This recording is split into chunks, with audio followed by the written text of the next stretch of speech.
Sports Illustrated rankings. Chiefs number 1 overall, Buccaneers number 2. Then they have the Bills, the Rams, the Ravens, the Packers, and the 49ers, all ahead of the Browns, who check in at number 8 overall. Again, these are power rankings based on roster after the draft. What do you make of that? Browns number 8 in the NFL. Yeah, when we do this reset and try to figure out where these teams lie, it's always fun because you're projecting unknowns in terms of these rookies. And that's why I think it's safer to package what happened in free agency with more weight than what happened in the draft and then go forward. 8 seems about right. You know, if you look at Super Bowl odds in Vegas, the Browns sit, somewhere like 5, 6, somewhere in there. What I think really the biggest takeaway is just how tough the AFC is.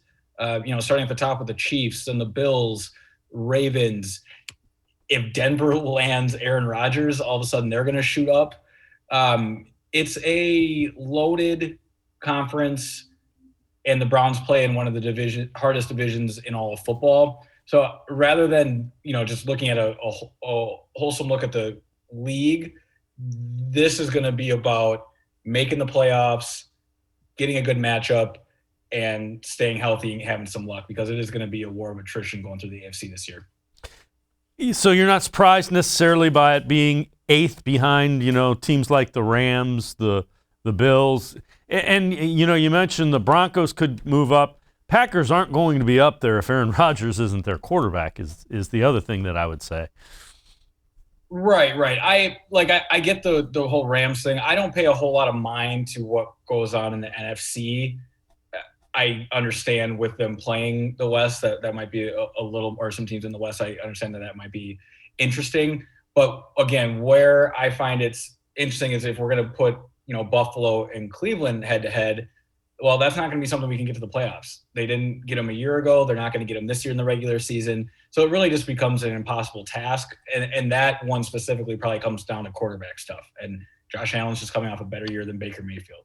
We'll see what happens this year. But being in that top 10 and on the closer end of 5 and even higher is what Browns fans should be happy about. And really, you could make a case that this team has a top 3 or 4 roster. But that's one piece that's going to play into the totality of how the AFC sorts itself out through the now 17 games. Yeah, and you mentioned, power rankings. That's probably a better way to put it than roster, because if you look at the roster, the Buccaneers have, you look at their offensive line, it's okay.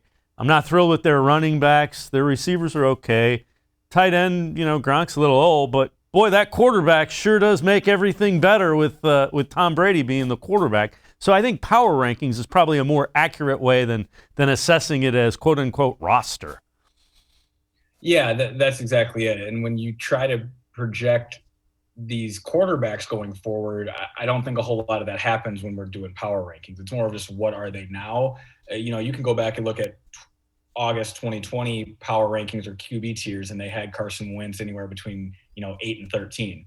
And when those come out this August, he's going to be towards the bottom. So these things are volatile, and such a weight is on the quarterback that would be the only reason why the Browns sit not in that top 5. It would be about Baker Mayfield, but that's the point. Baker is at a point now in his career where he can absolutely take off because he's got a complete system around him now, the best roster he's ever had, and a trajectory of being a year 4 player. He's due for a career year.